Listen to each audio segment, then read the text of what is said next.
Existe um conto que eu ouvia quando eu era criança. É uma historinha que os mais velhos contavam quando eu era criança.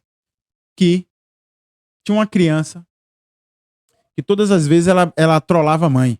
Ela inventava que estava passando por algum perigo, gritava a mãe ia lá correndo ver. Ele dava risada e te trolei, a mãe voltava. Aí no dia seguinte ele ia lá de novo, fazia a mesma brincadeira. Aí a mãe, te trolei e voltava para casa. Até que um dia ele sofreu realmente um atentado, sofreu um acidente e gritou socorro, pediu socorro à mãe. E a mãe olhou assim e falou: vai se fuder, você fica me trollando toda vez, não vou te ajudar não. Moral da história: quanto mais notícias falsas você lança para qualquer pessoa, para um amigo, para sua familiar, para enfim, para qualquer coisa, vai chegar uma hora que aquela pessoa não vai acreditar mais no que você tá passando. É a mesma coisa que acontece com aquele seu brother que todas as vezes liga pra você: pô, meu irmão, tô precisando de uma grana aí pra fazer não sei o quê, porque eu tô passando por isso, por aquilo, por aquele outro. Aí você dá uma grana no cara, o cara gasta na farra. Aí chega uma hora que você vai falar: não vou dar. Aí ele vai chegar uma hora que ele realmente vai estar precisando e você vai falar: não vou lhe dar mais dinheiro, não. É por que eu tô falando nisso no início desse vídeo? Eu tô falando nisso porque o assunto que eu vou entrar agora aqui tem a ver com dinheiro, não tem muito a ver com essa história inicial, mas tem a ver com dinheiro. Que são, na realidade, sobre essas falsas bênçãos que a maioria dos líderes religiosos lançam sobre a pessoa a partir do dízimo das pessoas. Ou seja, eles dizem que você vai ser abençoado se você der o dízimo. Se você não der o dízimo, aí entra aquela tática que eles usam bastante, que é a tática do medo, né? Do medo da pessoa ser amaldiçoada. Todo ser humano na face da terra tem medo de ser amaldiçoado, principalmente por Deus. Então eles dizem que se você não der o dízimo, você vai ser amaldiçoado, você vai ser pobre. E na realidade o que ele está fazendo é lançando para você um bloqueio severo, o qual faz com que você de fato permaneça na pobreza. Num dia em que você esquecer de dar o dízimo, no dia que você precisar comprar um botijão de gás e não ter condições de dar o dízimo, e aí no mês seguinte você passar por alguma provação, não sei, você realmente não tiver dinheiro para fazer qualquer coisa, você vai associar a isso. E aí você vai entrar numa decadência espiritual, você vai entrar numa decadência financeira, mas tudo provocado por você, baseado naquela semente que o cara já jogou.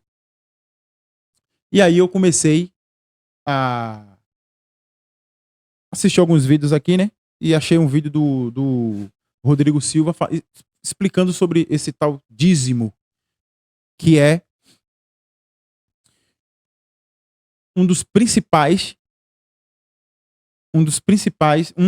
uma das principais fontes de renda da maioria das igrejas. Eu, particularmente, não acredito que o dízimo seja obrigatório. Tem pessoas que estão na igreja e confundem dízimo com oferta.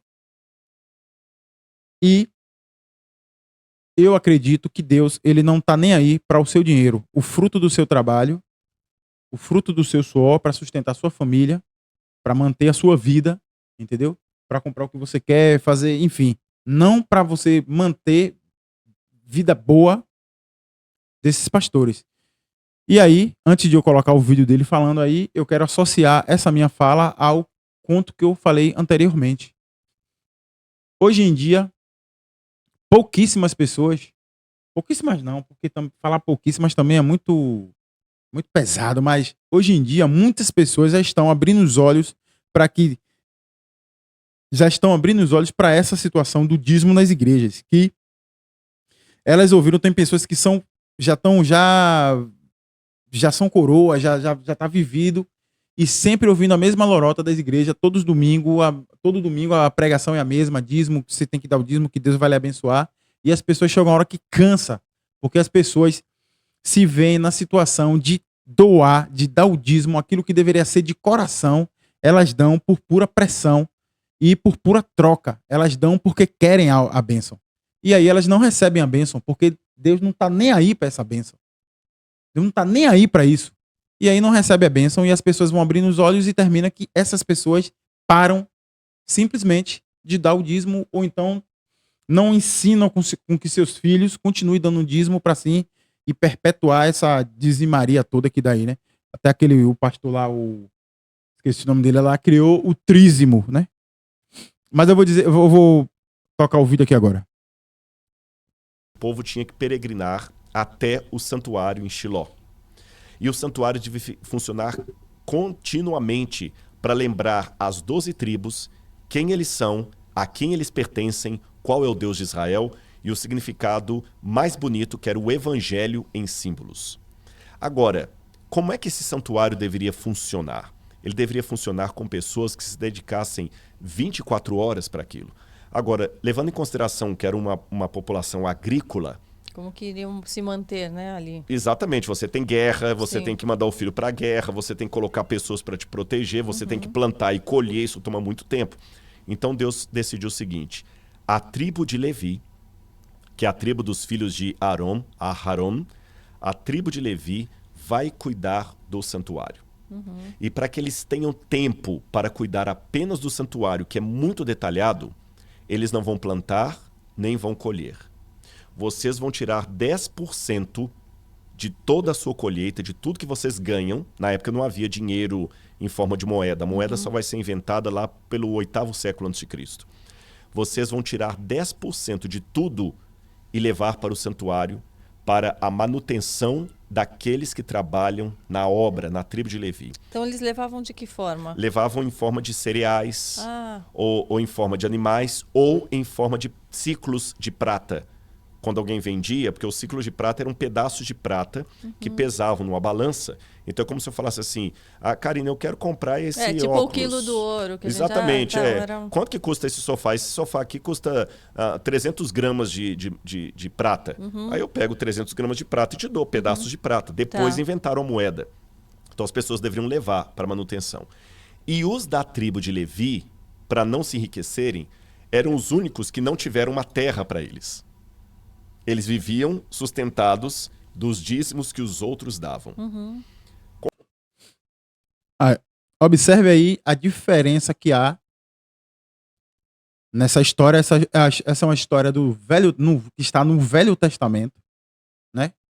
História de Levi. Eu acho que a maioria das pessoas que já leram a Bíblia, que já foram cristãs, que são cristãs, conhecem essa história e sabem de que a tribo de Levi era a tribo que cuidava do santuário, como ele falou, e para que se dedicassem 24 horas por dia, nada mais do que justo de que alguém patrocinasse essas pessoas, já que ela estaria fazendo o trabalho que nenhuma outra pessoa poderia fazer.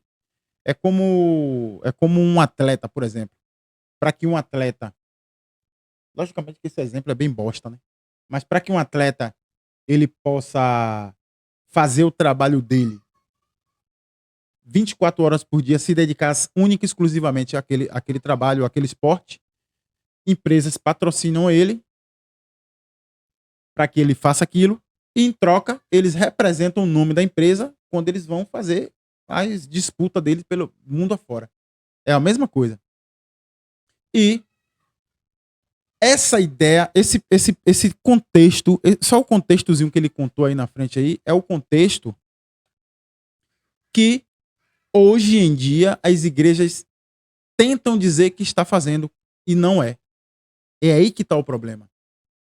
Porque se o objetivo do dízimo é manter aquelas pessoas 24 horas no templo, ou seja, se dedicando a Deus, ou seja, jejuando, ou seja, resgatando pessoas das drogas, resgatando pessoas da criminalidade, vida santificada de fato, se as igrejas hoje fossem assim, até justificaria que as pessoas dessem o dízimo. Mas não como obrigação. Desce, tipo, irmão, eu sugiro que você dê o dízimo, porque nós estamos precisando aqui para pagar isso, pagar a luz, pagar não sei o quê, tem que manter o templo, tal, não sei o quê, pagar a empresa que fez aquilo, pagar não sei o quê. Se fosse isso, beleza. Mas o que a gente vê hoje em dia são igrejas que são templos igrejas que não precisam. Tem pastores que são ricos, tem pastores que são empresários ricos. E você viu no final da fala dele que ele diz que para que a tribo de Levi não enriquecesse de forma ilícita, né? Deus tirou as posses deles para que eles se mantivessem de fato ali e não se corrompessem com aquela vida fácil de receber, fácil entre aspas, né? De receber aquele benefício sem ter que fazer nada. Entre aspas também, né? Eles trabalhavam no sentido espiritual. E hoje em dia o que a gente vê é completamente o contrário. As pessoas já têm dinheiro, já são empresários, já são ricos e estão lá na igreja para poder manipular aquelas pessoas a darem o dízimo. Eu já vi relatos de pessoas que foram expulsas e tiveram suspensão da igreja porque não estava dando dízimo, entendeu? Isso é inadmissível. Não faz sentido nenhum com o que ele está falando aí. Com o passar do tempo, na época de Malaquias, Deus advertiu ao povo: vocês me roubam. E vocês perguntam: em que nós te roubamos? Nos dízimos e nas ofertas. Ele fala: trazei os dízimos à casa do tesouro, para que fique cheia a minha casa. Qual era a casa do tesouro? O templo que eles estavam reconstruindo. O templo. Na época de Jesus, havia o shekel do templo. E Jesus nunca se opôs a isso. Já havia a questão de impostos e tudo? Havia já, impostos, né? E o imposto era separado do dízimo. Não fazia parte. Não fazia parte. Aí, quando vem o Novo Testamento, o dízimo continua. Tanto é que o dízimo continua que Paulo fala o seguinte: eu tenho o direito de viver do dízimo. Mas como Paulo tinha um problema ali, que muita gente não aceitava o apostolado de Paulo por causa do passado dele, Paulo falou: olha, para evitar confusão, eu vou ficar trabalhando em tendas. Fazendo tendas como eu sempre fiz.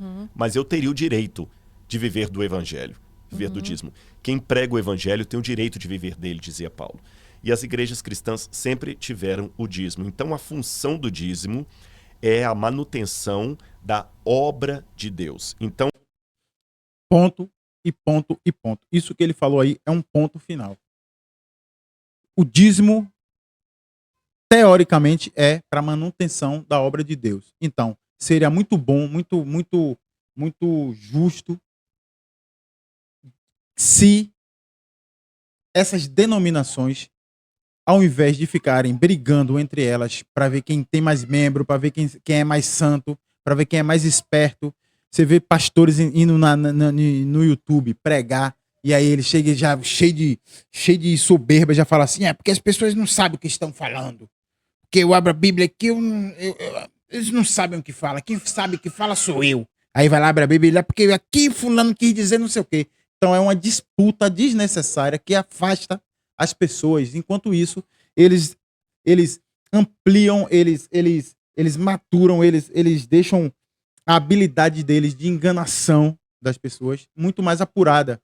E as pessoas, principalmente as que precisam, se sentem muito mais tocadas quando uma pessoa com aquele ímpeto de falar, com aquele dom da oratória fala no coração delas, elas dão tudo a eles, fugindo completamente do sentido. As pessoas precisam dar os dízimos e as ofertas a partir do momento em que elas se sentem tocadas pelaquela ação.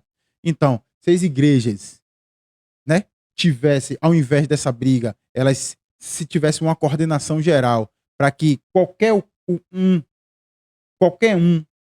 que fosse de fato um pregador, um cara que tira pessoas das ruas, uma instituição ali de caridade que tá povo sofrendo ali sem dinheiro, e eles fossem lá e patrocinassem com o dízimo dos fiéis, aí valeria a pena. O problema é que esses dízimos, eles vão para um caixa escuro, obscuro, que ninguém sabe onde é que tá, os dinheiros das sedes, o dinheiro das filiais, que são lá no interior, que tem 3, 4 pessoas ali, pobres, lá no interior de cá, no interior de lá. Esse dinheiro vai tudo para esse buraco negro que ninguém sabe onde é.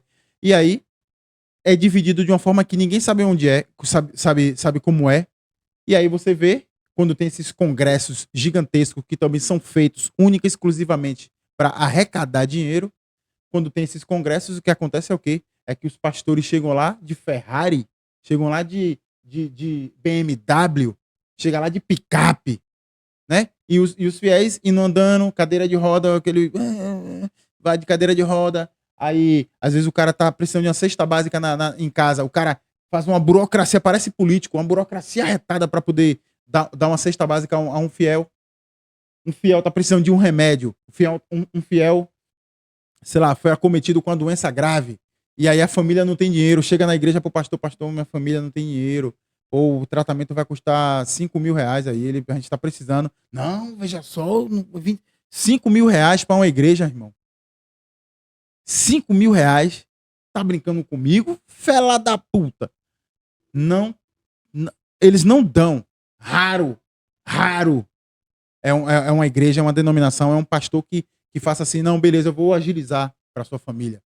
Quer dizer, a família às vezes passou a vida inteira congregando numa igreja como essa. No final da vida daqueles velhos, que hoje já estão velhos, ele precisa de uma ajuda da igreja para cobrir a casa dele que está pingando, para comprar um gás, para pagar um tratamento de uma enfermidade grave.